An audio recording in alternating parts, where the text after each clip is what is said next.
bonjour, Cyril Galati, je suis jouteur à Bourg-les-Valences.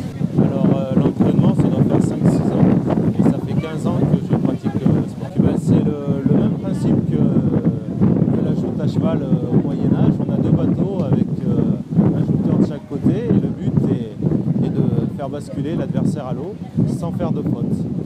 Après, au niveau technique, ça va être beaucoup de force, beaucoup de souplesse, et puis ensuite c'est de pouvoir attaquer son adversaire en fait, pour pouvoir le lever et le mettre à terre. Pratique lyonnaise et givordine dans la vallée du Rhône. Après, on a tout ce qui est provençal, sétoise, languedocienne, parisienne. Il y a 5-6 méthodes différentes. Qu'est-ce qui intéresse concrètement dans ce genre de pratique?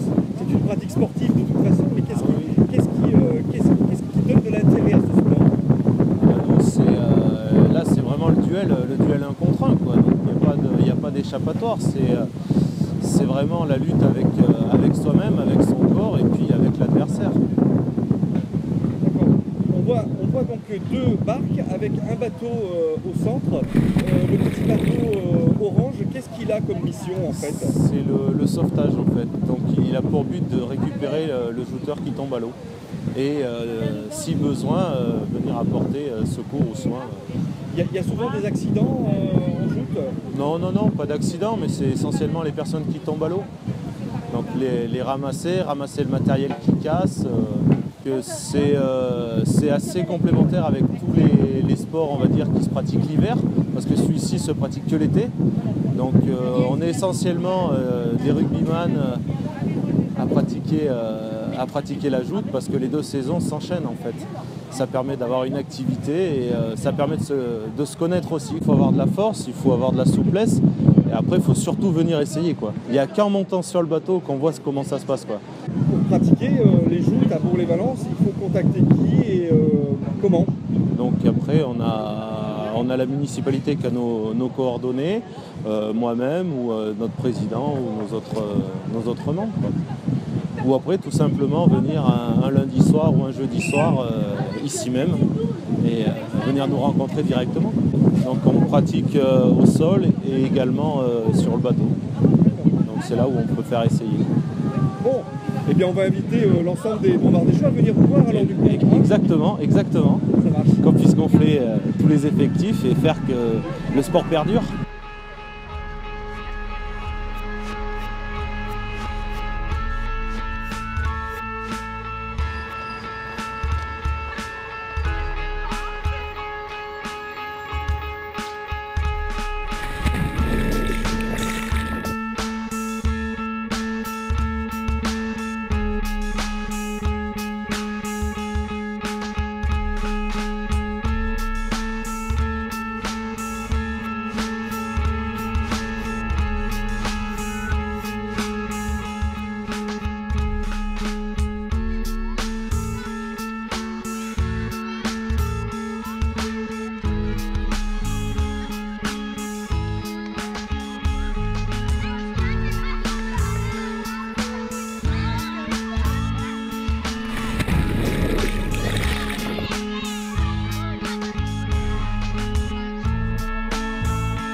bonjour. Je m'appelle Guy Darnon.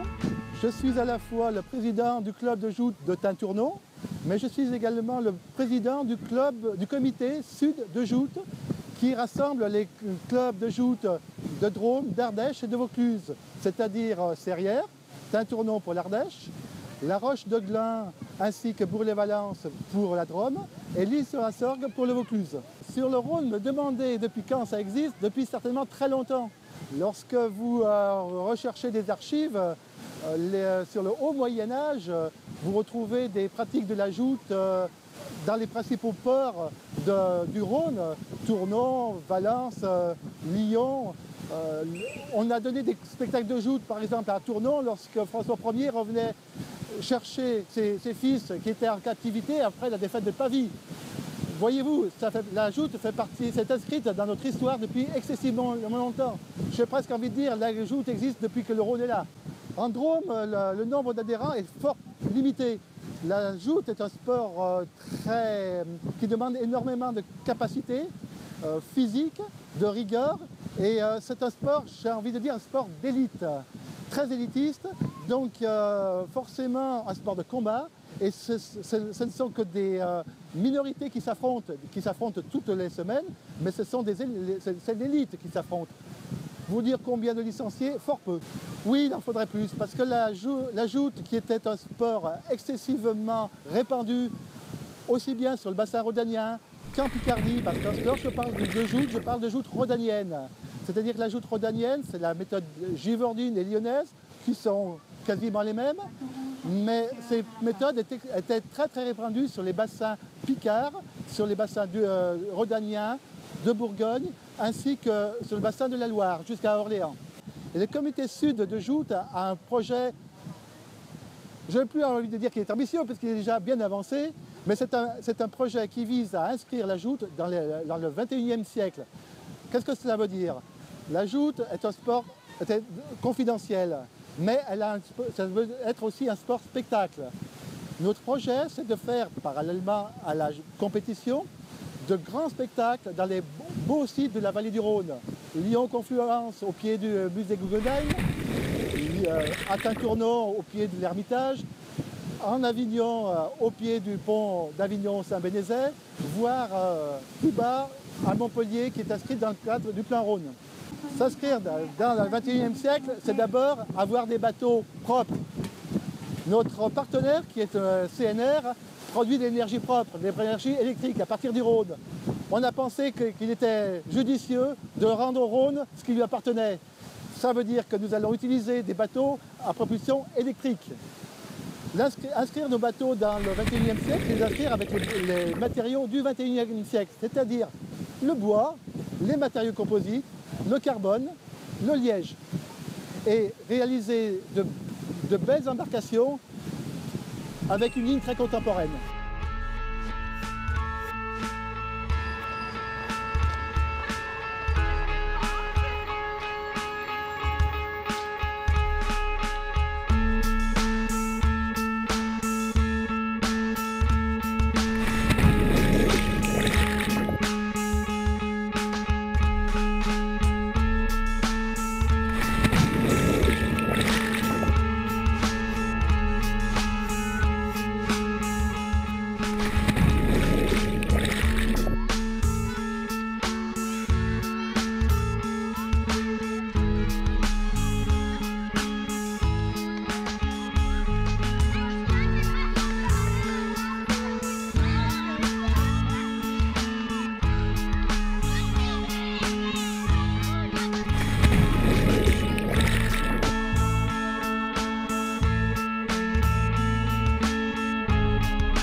Est-ce que vous pouvez vous présenter un petit peu? Oui, Jean-Luc Marsal, arbitre national et licencié au club de Bourg-les-Valences.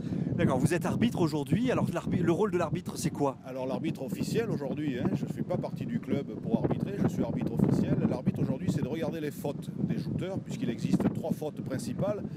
Ne pas manquer le petit plastron, la peinture carré blanche que vous avez dans le plastron, le bouclier. Ne pas lâcher la main de devant, qui est attaché au plastron et ne pas toucher autre chose que les deux pieds sur le point, sur le tabagnon. C'est-à-dire, en général, c'est le briquet, c'est le genou qui plie sous l'effort. Voilà, on regarde ça et après on analyse les fautes et on déclare les vainqueurs ou les perdants. D'accord, on entend toujours une petite sonnerie au départ de chaque manche, c'est ça? Oui, les arbitres au niveau de la table lancent les bateaux, si vous voulez. Parce qu'autrement, les jouteurs prendraient un temps infini pour se préparer, donc c'est nous qui maîtrisons le temps. Est-ce qu'on peut assister à des accidents importants quand même à ce niveau-là? Des accidents comme je pense que vous l'entendez, non. Des accidents sportifs, de titre comme tous les sportifs, des déchirures, des élongations, des blessures en tout genre, oui. Oui, c'est assez fréquent, c'est un sport assez complet, assez difficile. D'accord. Donc en fait, il y a combien de manches par catégorie? Nous avons, pour éliminer un shooter, il faut le battre 2 fois, au maximum sur 3 passes. On peut le gagner une fois sur 3 passes, ça suffit. Et après on s'élimine, un peu comme à la pétanque on dit, c'est-à-dire les gagnants rencontrent les gagnants jusqu'à ce qu'il n'y en ait plus. On finit champion de sa catégorie. Vous qui êtes un fin observateur forcément, puisque vous êtes en première loge, quels sont les meilleurs shooters de la région? Peut-être au niveau des clubs, des villes?